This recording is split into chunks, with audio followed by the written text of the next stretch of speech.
Assalamualaikum warahmatullahi wabarakatuh. Alhamdulillahirabbil alamin. Wassalatu wassalamu ala asyrafil anbiya'i wal mursalin. Sayyidina wa maulana Muhammadin wa ala alihi wa sahbihi ajma'in. Amma ba'd. Ikhwatal iman, rahimakumullah, Bapak dan Ibu sekalian yang dimuliakan Allah.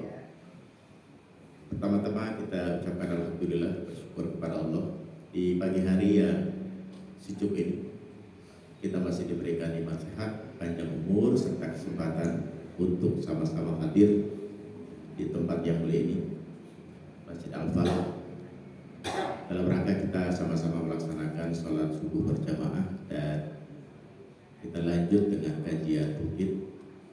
Mudah-mudahan ibadah sholat kita diterima Allah Subhanahu wa taala dan ilmu yang kita dapatkan Allah jadikan ilmu yang bermanfaat.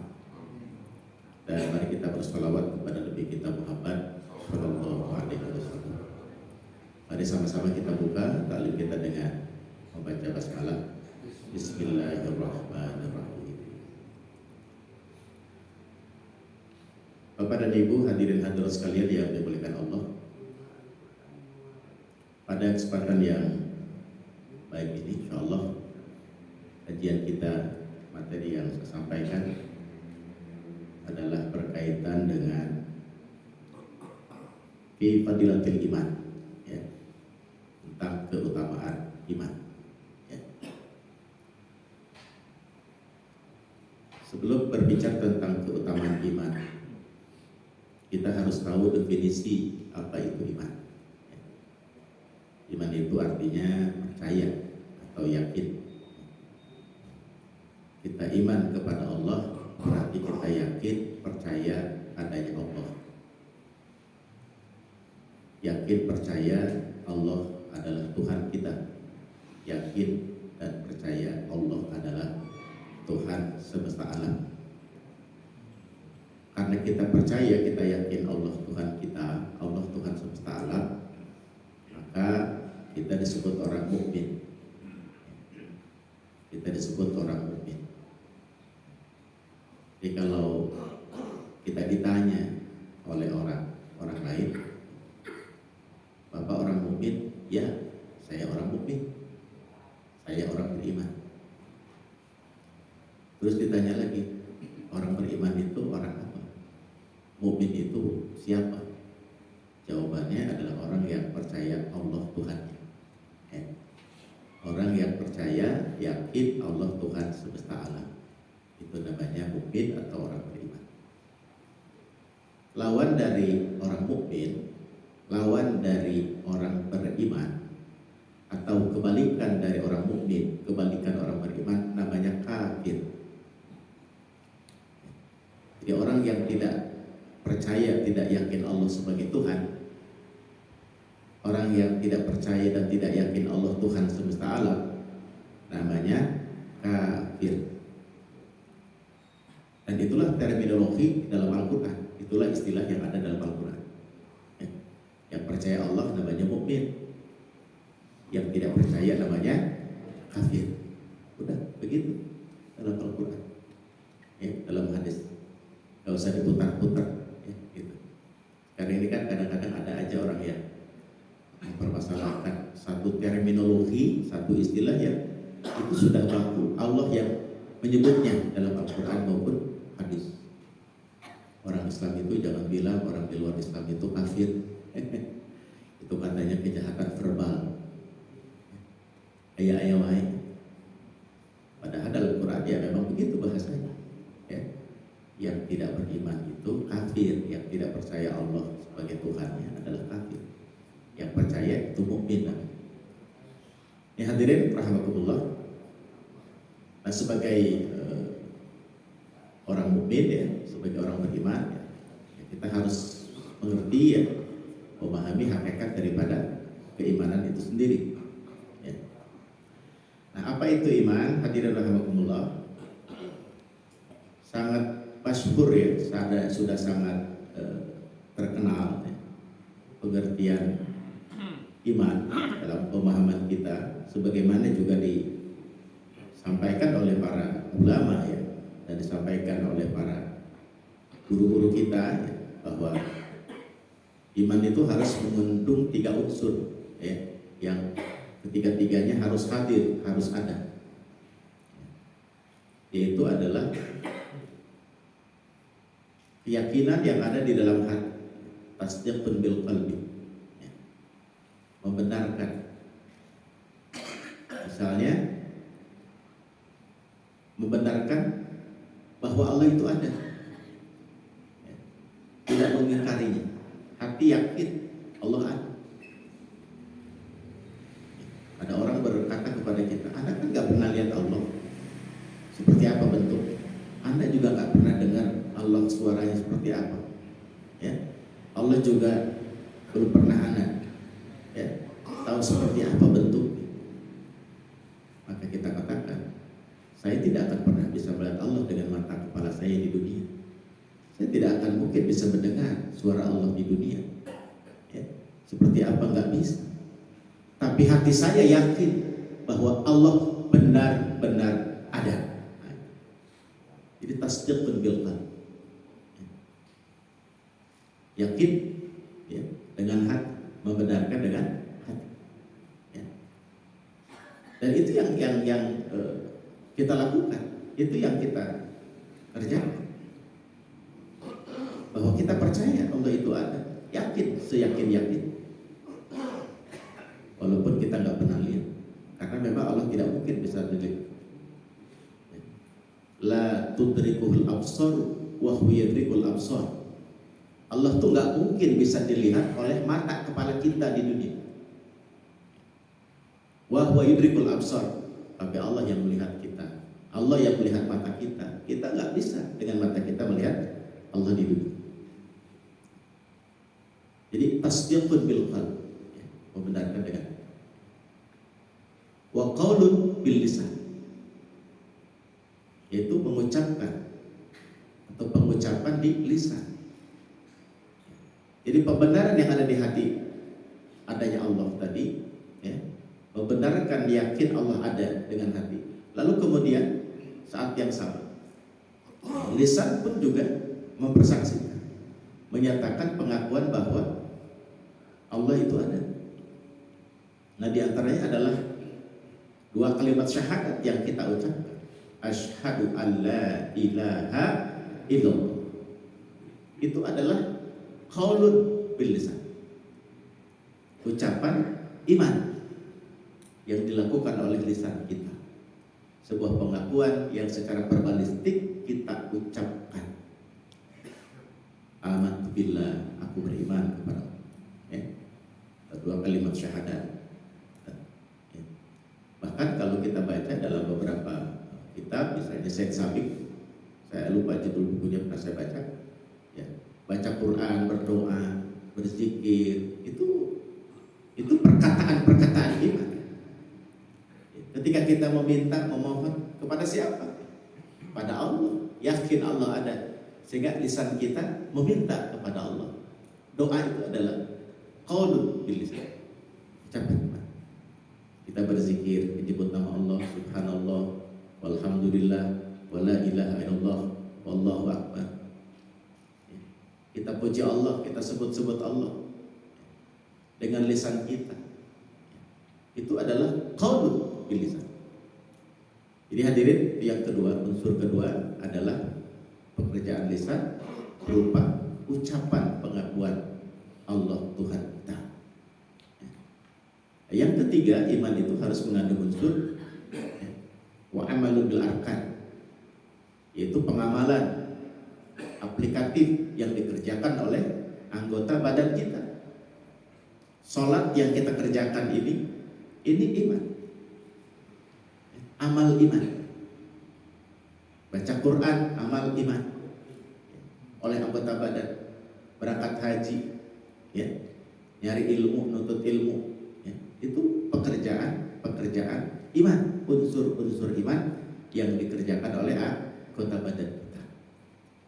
Nah, 3 hal ini tidak bisa dipisahkan. 3 unsur ini mutlak ya, harus ada ya, sebagai bagian yang tak terpisahkan dari pengertian iman. Apa yang kita yakini, apa yang kita ucapkan dan kita kerjakan adalah merupakan sesuatu yang bersifat kesatuan yang tak terpisahkan.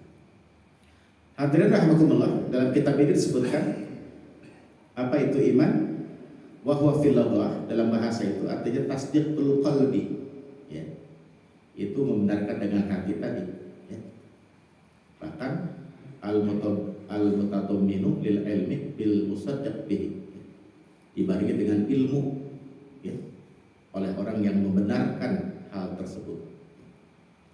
Wa huwa fi syariah, adapun dalam pengertian istilah, ya, iman itu adalah at-tasdiq, membenarkan, wa huwa al-ilmu billah, yaitu, ya, mengenal atau mengetahui Allah, ya, wa sifatuhu, dan sifat-sifatnya, ma'a jami'it ta'ah, yang dibarengi dengan segala bentuk ketaatan al-wajibat, yaitu ketaatan yang bersifat wajib, minha, daripadanya, wa nawafil, dan juga ketaatan yang sifatnya sunnah, ya,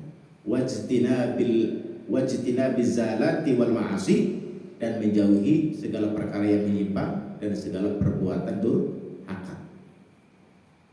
Jadi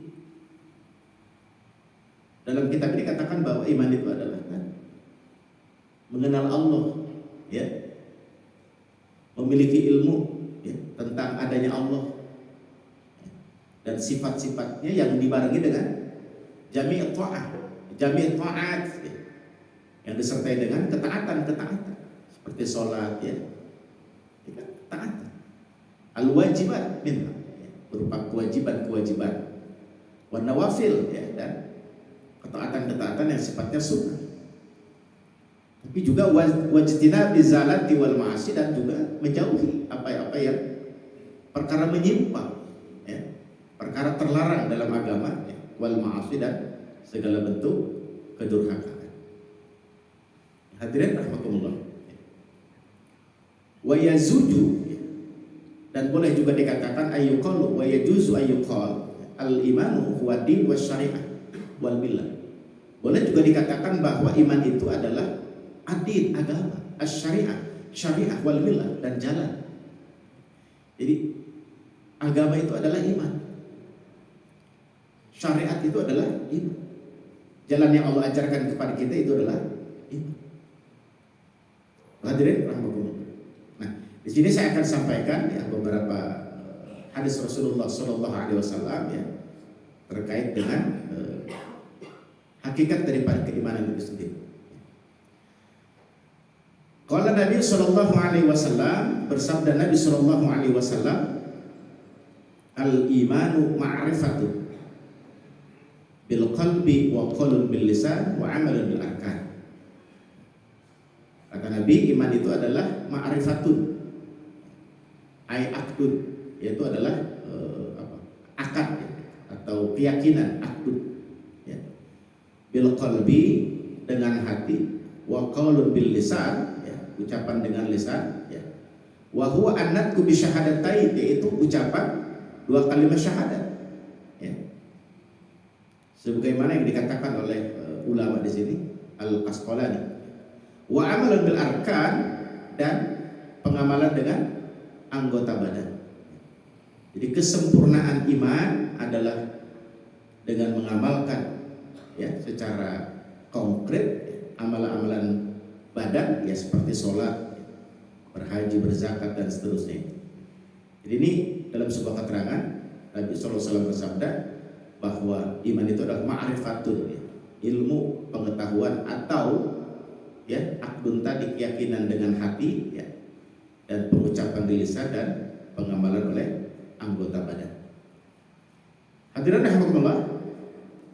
Wa qala sallallahu alaihi wasallam, kemudian juga Rasulullah bersabda, al-imanu, iman itu uryanun, ya, iman itu telanjang, ya, wa libasuhu taqwa, dan pakaiannya adalah takwa, ya, wa zinatuhu al-haya, dan perhiasannya adalah rasa malu, ya, wa samaratuhul ilmu, dan buahnya adalah ilmu, ay ma'al amal, ilmu yang diamalkan, atau amal yang disertai ilmu. Jadi jamaah sekalian rahimakumullah, di hadis ini kita memahami bahwa iman itu tidak sekedar sebuah pengakuan, ya, di hati akan adanya Allah Subhanahu wa taala. Tidak hanya yakin bahwa Allah Tuhan kita, ya. Tidak hanya pengakuan kita yakin bahwa Allah Tuhan semesta alam. Ya. Kalau sekedar itu, aurianun itu masih telanjang, ya. Masih minimalis, kira-kira begitu, ya. Masih terlalu simple, ya. Oleh karena itu, secara paripurna harus disempurnakan dengan apa? Walibasuhut taqwa, yang telanjang tadi disempurnakan dengan pakaian at-taqwa, yaitu takwa. Laksanakan apa yang Allah perintah, tinggalkan apa yang dilarang oleh Allah. Itulah bagian daripada iman. Supaya apa? Yang baru pengakuan tadi disempurnakan secara paripurna oleh aktivitas menjalankan perintah Allah dan meninggalkan larangan Allah. Takwa itu, ya. Walibasuhut taqwa. Akan di sini diartikan tanzihul qalbi anid dzunub, ya, juga adalah membersihkan hati dari segala perkara dosa. Dosa itu ada dua, Pak, ya, yang disebut dosa, yaitu ketika kita melakukan apa yang dilarang oleh Allah, ya, dan kedua adalah meninggalkan apa yang menjadi kewajiban dari Allah. Jadi namanya meninggalkan kewajiban seperti sholat itu juga dosa. Ya. Berzina dosa karena melakukan apa yang dilarang.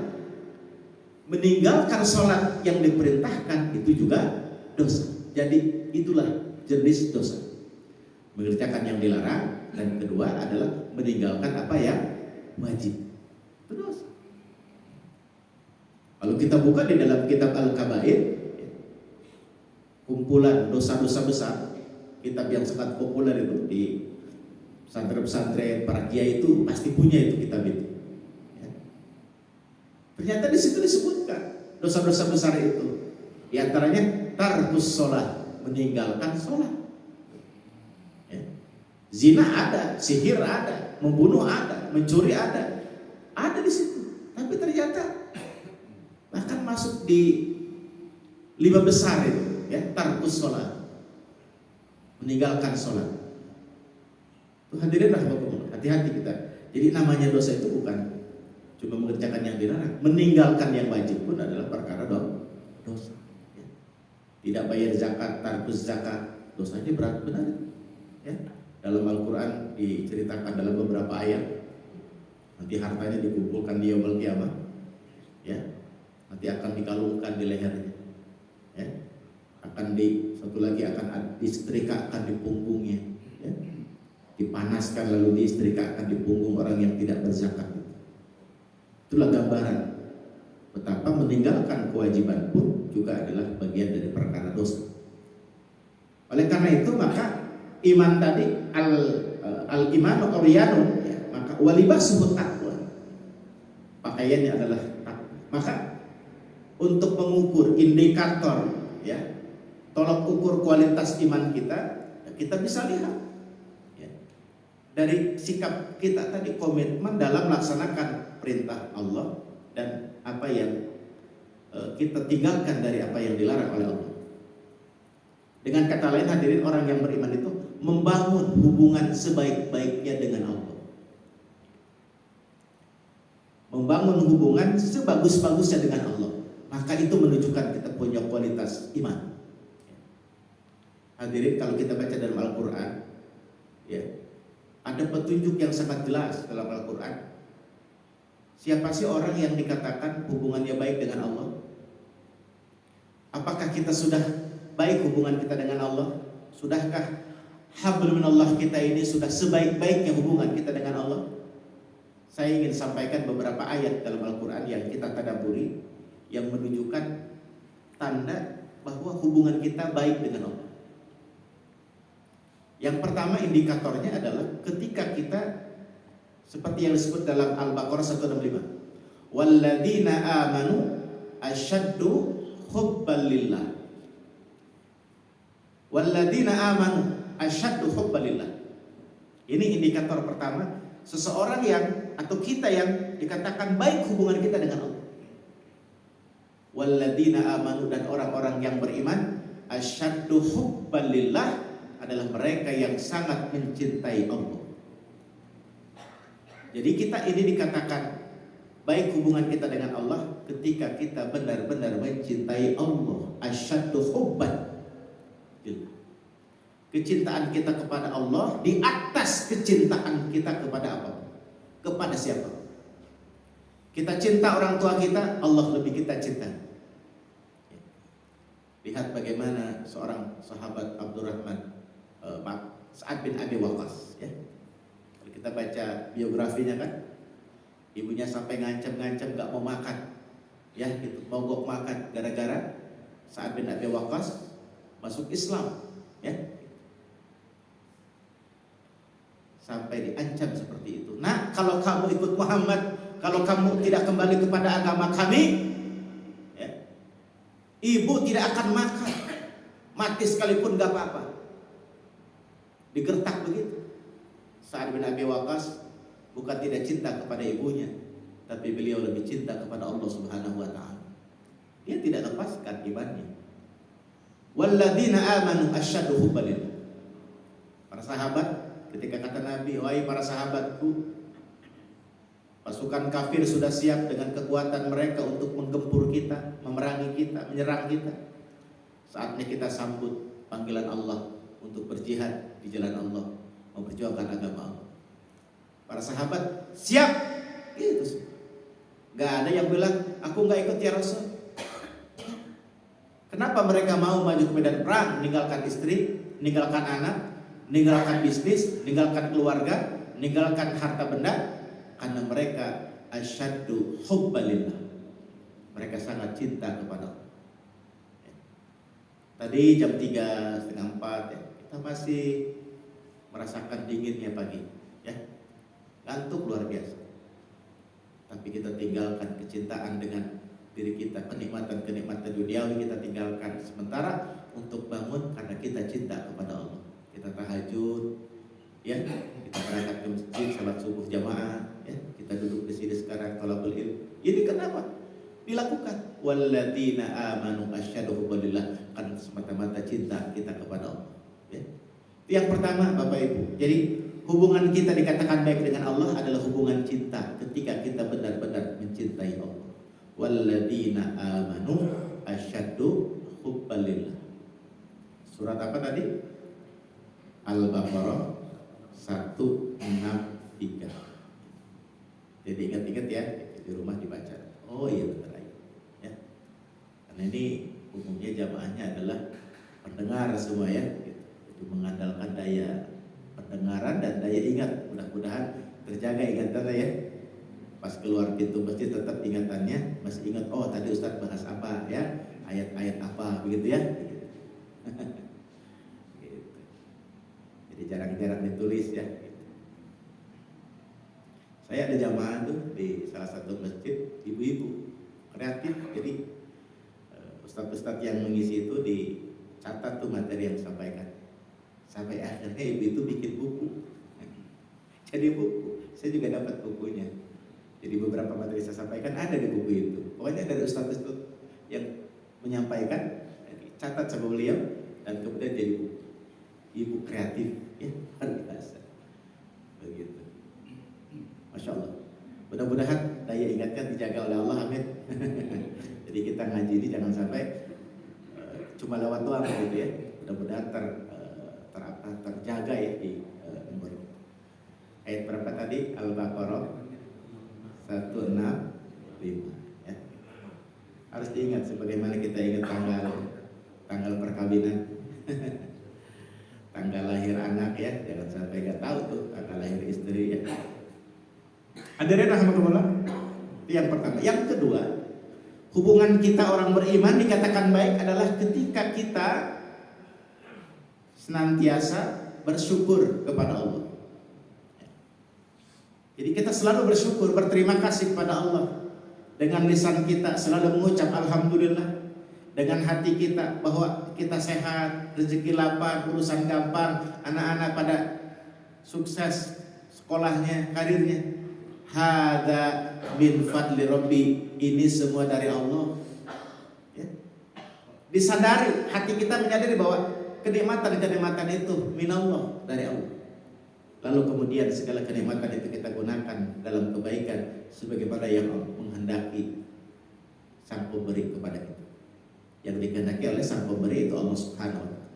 Jadi kita bersyukur selalu kepada Allah. Maka saat tadi kita bangun dari tidur kita pun kita mengucap kalimat alhamdulillah. Kita bersyukur. Tandanya baik hubungan kita dengan Allah. Sebab yang membuat kita hidup pagi hari ini kembali merasakan segarnya menghirup udara, bahkan bisa kembali berkumpul dengan tetangga kita, dengan rekan kita, dengan jamaah kita yang lainnya, itu adalah karena nikmat yang Allah karuniakan kepada kita. Alhamdulillah. Ya. Hadirin rahimakumullah, selalu bersyukur kepada Allah, tandanya baik hubungan kita dengan Allah. Suami memberikan belanja kepada istri, istri bilang alhamdulillah, bagus tuh hubungan. Ya. Istrinya berterima kasih. Disiapkan sarapan, siapkan minuman, layanan yang baik dari istri. Suami mengatakan, terima kasih Umi, terima kasih Ma, ya, terima kasih Bunda, bersyukur, bagus tuh hubungan. Dengan Allah kita selalu mensyukuri apa yang dikaruniakannya. Berarti hubungan kita baik dengan Allah Subhanahu wa Ta'ala. La in syakartu la azidannakum wa la in kafartu inna adzabi lasyadid. Surat Ibrahim ayat 7 ya. Surat 14 surat Ibrahim ayat 7. Siapa yang bersyukur Allah akan tambah, itu janji Allah. Kalau kufur bakal diazab oleh Allah. Al-Baqarah 152 ya. Fadkuruni adkurkum washkuruli wala takfurun. Ingatlah Allah banyak-banyak dan jangan sampai ingatlah Allah maka Allah akan ingat. Ya. Ingatlah kalian kepadaku, aku akan ingat kepada kalian, kata Allah. Fadkuruni adkur washkuruli wala takfurun. Bersyukurlah dan jangan kalian ingkar. Itu yang kedua. Jadi bersyukur kepada Allah tandanya hubungan kita baik dengan Allah. Yang ketiga, Bapak Ibu jamaah sekalian, hubungan baik kita dengan Allah apabila kita senantiasa zikrullah. Apabila kita senantiasa ingat kepada Allah. Selalu ingat kepada Allah. Pagi, sore, siang, malam, sedang sendiri, sedang berkumpul, dalam keadaan senang, dalam keadaan duka. Ya, pokoknya selalu kita ingat Allah. Whenever, dimanapun, kapanpun. Bahkan ketika kita punya banyak kesibukan duniawi, tidak membuat itu menghalangi kita untuk selalu ingat kepada Allah. Hubungan baik namanya. Ya, suami sibuk, bahkan ada yang pulangnya kayak Bang Toyib 3 tahun sekali.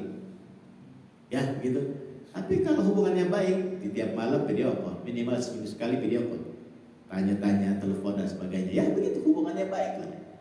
Selalu ingat. Ya. Dalam Quran hadirin rahimakumullah surat Al-Ahzab ayat 41-42. Ya ayyuhalladzina amanu udzukurullaha dzikran katsira wasabbihuhu bukratan wa asila. Kita diperintah oleh Allah supaya baik hubungan kita dengan Allah, banyak ingat Allah. Ingatlah Allah banyak-banyak. Dan sebut Allah, sucikan nama Allah di waktu pagi dan waktu petang. Kita diperintah oleh Allah tadi juga dalam surat Al-Baqarah 152 ya. Agar kita selalu ingat kepada Allah, zikrullah. Maka setelah kita sholat, kita baca Subhanallah 33, Alhamdulillah 33, Allahu Akbar 33, La ilaha illallah 1 kali kita bisa. Ya.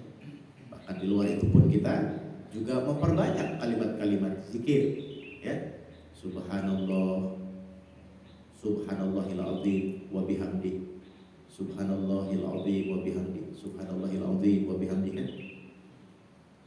Subhanallah wa bihamdi, Subhanallahil azim. Itu bahkan disebut dalam hadis Rasulullah, salah satunya di kitab Riyadhus Shalihin ada tuh. Ya, Subhanallah wa bihamdi, Subhanallahil azim. Kata Rasul, ini 2 kalimat yang khafifatani fil lisan. Mudah diucapkan di lisan, khafifatani fil lisan. Mudah diucapkan, tapi tsaqilatani fil mizan, akan sangat berat timbangannya nanti di yaumul qiyamah. Bobotnya luar biasa. ringan di lisan tapi berisi muatannya luar biasa ketika ditimbang. Habibatani ilallah, dan paling disuka oleh Allah, paling disenangi oleh Allah. Maka perkara yang ringan tadi di lisan tapi berat di akhirat di saat ditimbang dan begitu dicintai Allah, ayo kita baca, ingat-ingat Allah, kalimat zikrullah, subhanallah wa bihamdi, subhanallahil azim, subhanallah wa bihamdi, subhanallahil azim. Ibu lagi masak, baca, kan gak terhalang, gak mengganggu aktivitas masak, bebenah di rumah. Kita lagi di kendaraan, bawa motor, bawa mobil, ya, apalagi kalau mobilnya dibawa orang, maksudnya disupirin, wah waktunya leluasa benar. Ingat Allah, subhanallah wa bihamdi, subhanallahil azim. Ini bisnis kita dengan Allah yang luar biasa. Ingat Allah, tandanya iman kita mantap, hubungan kita mantap dengan Allah. Baca lagi, subhanallah walhamdulillah wala ilaha illallah wallahu akbar. Subhanallah walhamdulillah wala ilaha illallah wallahu akbar. Kata Nabi, kalimat ini lebih aku senangi, lebih aku sukai daripada terbitnya matahari dari sebelah timur. Apa arti matahari terbit dari sebelah timur? Masih ada kehidupan di dunia ini, tapi Nabi lebih suka kalimat subhanallah walhamdulillah wala ilaha illallah wallahu akbar daripada kehidupan yang masih berlangsung. Bayangkan seperti itu. Maka perbanyaklah kita senantiasa zikir, ya? Termasuk zikir dengan menyebut al-asmaul husna. Bukan di sini ya, di masjid mana ya asmaul husna penuh. Lagi mau bayar, oh ya di Masjid Raya Taman Cimanggu Darul Jannah. Nah itu di depan itu kaligrafinya adalah Asmaul Husna, ya. Baca oleh kita Asmaul Husna. Ar-Rahman, Ar-Rahman, Ya Rahman, Ya Rahman, Ya Rahim, Ya Rahim, Ya Alim, Ya Alim, dan seterusnya. Ya. Tuh hadirin alhamdulillah. Jadi orang yang baik hubungannya dengan Allah, orang beriman yang baik hubungannya dengan Allah adalah ketiga, jika dia senantiasa zikrullah. Yang keempat adalah bertawakal kepada Allah. Selalu bersandar, bergantung, berlindung, selalu memohon pertolongan kepada Allah. Itu orang yang hubungannya baik dengan Allah. At-tawakal. Banyak ayat-ayat yang menjelaskan tentang itu. Di antaranya surat Al-Anfal ya, 1, 2, ayat 3 itu ya. Tanda-tanda orang beriman di situ disebutkan ayat 3 kalau tidak keliru. Wa 'ala rabbihim yatawakkalun. Orang beriman yang baik hubungannya dengan Allah adalah yang selalu bertawakal, berserah diri kepada Allah. Selalu bersandar, menyerahkan dirinya kepada Allah Subhanahu wa taala. Karena orang yang bertawakal, dia sangat sadar akan keberadaan dirinya yang lemah dan hanya Allah sajalah yang memberikan kekuatan kepada diri. Apapun yang dikerjakannya, apapun yang diperolehnya, itu semua adalah atas iradah dan kudrahnya Allah Subhanahu wa taala. Karena itu dia selalu bersandar kepada Allah. Di antara cirinya orang yang selalu tawakal, dia selalu memulai aktivitas selalu menyebut nama Allah. Bismillah. Bismillahirrahmanirrahim. Bismillahi tawakkaltu 'ala Allah, la haula wala quwwata illa billah. Hasbunallah wa ni'mal wakil, ni'mal maula wa ni'man nasir. La ilaha illa anta subhanaka inni kuntu minadh dhalimin. Itu hadir kalimat-kalimat yang menunjukkan kepasrahan diri kepada Allah Subhanahu wa taala. Kalau Nabi Musa, bacaan tawakalnya ketika beliau dikejar oleh Fir'aun dan para tentaranya sampai di tepi pantai ya, di Laut Merah, di depan itu lautan, gak ada kapal yang bisa digunakan untuk menyeberang oleh Nabi Musa dan kaumnya. Sementara di belakang Fir'aun dan para tentaranya sedang mengejar dan untuk tujuan satu, membunuh Nabi Musa. Ya. Di depan lautan terbentang luas, di belakang Fir'aun. Siapa yang bisa menolongnya? Allah. Tempat bersandarnya siapa? Allah. Siapa yang bisa diminta tolong? Allah. Maka ketika itulah Nabi Musa bertawakal kepada Allah. Allahumma lakal hamdu wa ilaikal mustaka wa antal musta'an wa la hawla wa la quwwata illa billahil aliyyil azim. Allahumma lakal hamdu, ya Allah, Engkaulah pemilik segala pujian. Wa ilaikal mustaka, kepada Engkau segala bentuk pengaduan, curhat, mengadu, berkeluh kesah, ya, ke Allah, ya. Bukan seperti zaman sekarang ya, ada masalah, problem hidup, posting, ya, Instagram, apalagi Facebook, TikTok, ya, curhatnya di sosmed, ya, paling teman sosmednya nge-like, ya kan, gitu, atau sabar ya sis, gitu lah. Allah tempat bersandar. Allahumma lakal hamdu wa ilaikal mustaka, kepada Engkau segala bentuk pengaduan, wa antal musta'an, Engkaulah tempat meminta, Engkaulah tempat pertolongan, Engkaulah tempat kami untuk mendapatkan pertolongan. Wala haula wala quwwata illa billah, tidak ada daya, tidak ada kekuatan kecuali datang dari Allah. Setelah Nabi Musa bertawakal kepada Allah dengan bacaan tadi, kata Allah, Musa, pukulkan tongkatmu ke laut itu. Dipukulkan oleh Nabi Musa tongkatnya, seketika lautan itu kemudian berubah menjadi daratan, ada jalanan tol. Lalu kemudian Nabi Musa berjalan dengan kaum untuk menghindari kejaran Fir'aun, dan sampailah ke pantai lagi, ke ujung daratan di seberangnya, dan kemudian Fir'aun mengejar di belakangnya.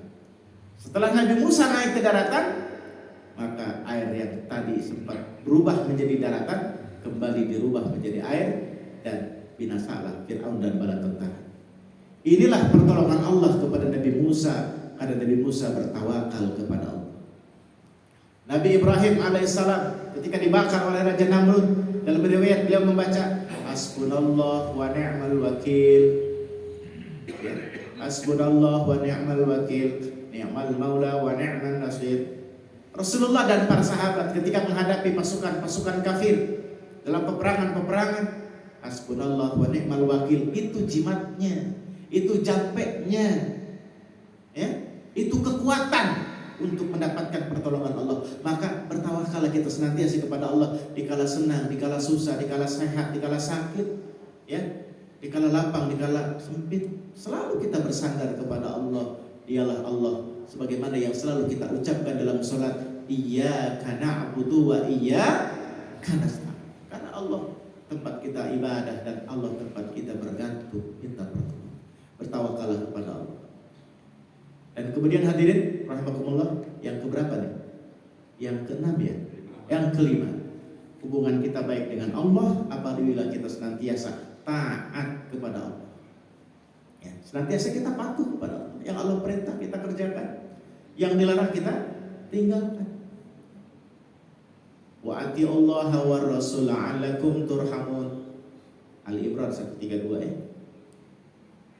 Dan taatilah Allah dan juga Rasul, la'allakum turhamun, kalian bakal dapat rahmat. Jadi kita taat kepada Allah, ya, laksanakan perintah Allah. Salat kita yang 5 waktu fardu, kewajiban utama kita kerjakan. Ya. Hubungannya baik berarti kita dengan Allah, apalagi kalau kita salatnya berjamaah. Ya. Salatnya fi alil waqti, salat di awal waktu. Subhanallah, ya. Ini yang kata Nabi, amalan yang paling Allah suka, as-salatu ala waqtiha, salat pada waktunya, kata ulama fi awalil waqti, di awal waktu. Berarti hubungan kita baik, mengutamakan Allah, ya. Saya lihat di beberapa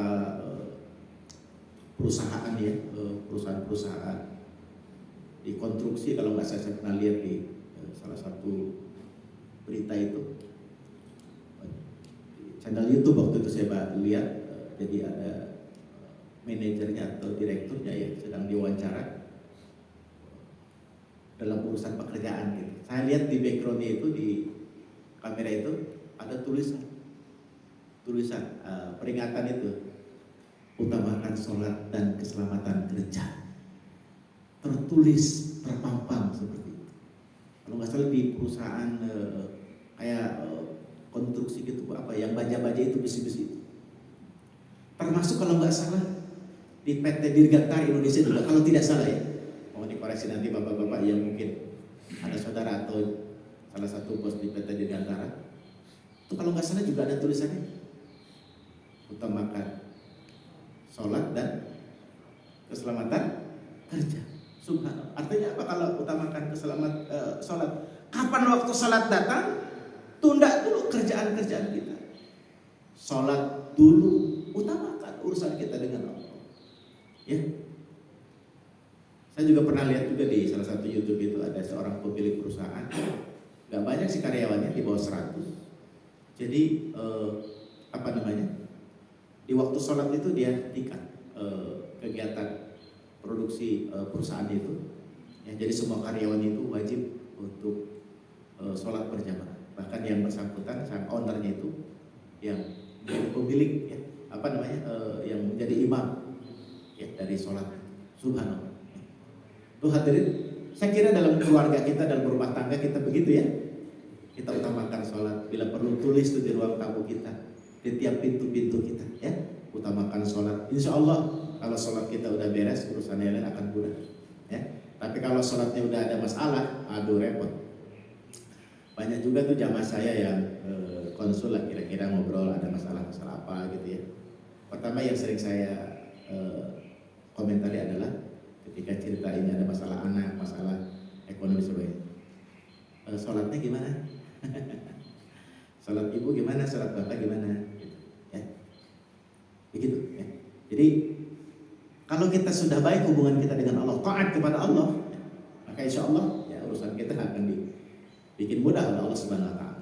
Jadi jamaah sekalian itu yang kelima ya. Jadi hubungan kita baik dengan Allah apabila kita patuh kepada Allah, taat kepada Allah Subhanahu Wa Taala. Saya kira itu kurang lebih 5 hal menjadi indikator hubungan kita dikatakan baik dengan Allah Subhanahu Wa Taala. Tadi al-iman uriyadun, iman yang telanjang tadi, ya.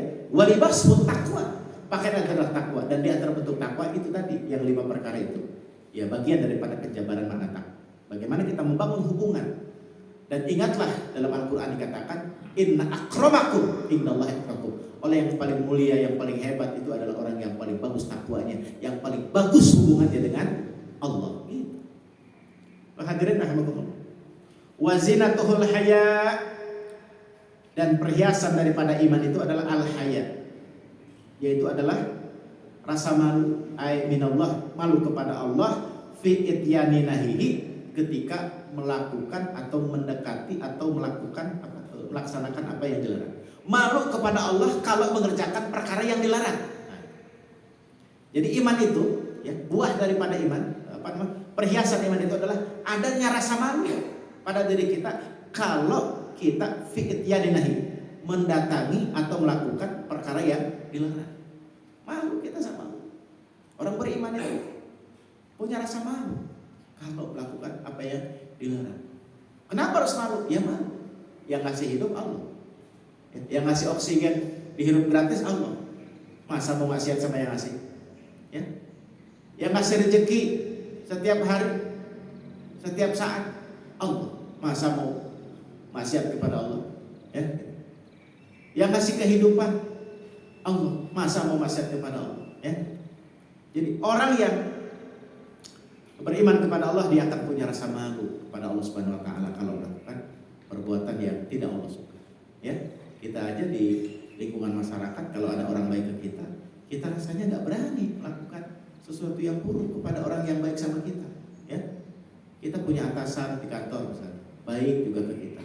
Nggak mungkin juga kita istilahnya mengkhianati kebaikan dari atasan kita. Ya, kita berusaha sebaik mungkin sebagaimana atasan kita sangat baik terhadap kita.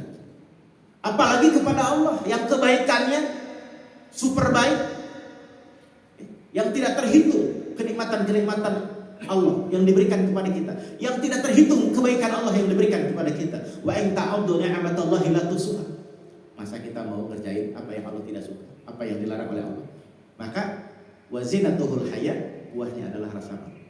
Was samaratuhu al-ilmu, dan buah daripada iman adalah al-ilmu, yaitu ilmu. Jadi orang beriman itu harus punya ilmu, belajar terus untuk tahu banyak tentang kebaikan. Setelahnya ma'al amal, maka ilmu tadi akan diamalkan. Maka ada kewajiban kita orang beriman, thalabul ilmi fardhatun ala kulli muslimin. Orang muslim, orang mukmin itu wajib nyari ilmu. Kenapa wajib? Supaya banyak tahu tentang kebaikan. Kalau sudah tahu banyak tentang kebaikan, maka dia mau mengerjakan kebaikan yang sudah diketahuinya.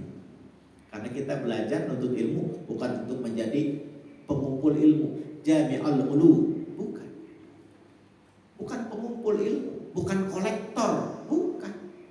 Tapi kita ingin menjadi al-fa'il, pelaku, al-amil, menjadi pengamal dari ilmu yang kita dapatkan. Jangan sampai kita seperti yang disebut Allah, kabur maqtan indallah yang taqulu ma la taf'al. Tahu banyak tapi tidak ada bukti, tidak ada pengamalan.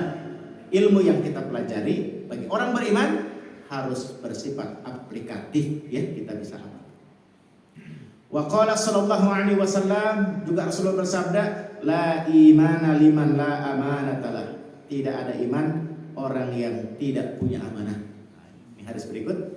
Jadi diantaranya juga keimanan ini harus menghadirkan sikap amanah, sikap bisa dipercaya, ya, dipercaya oleh Allah, dipercaya oleh orang, ya, dipercaya oleh rakyat. Itu orang beriman tuh harus begitu, ya.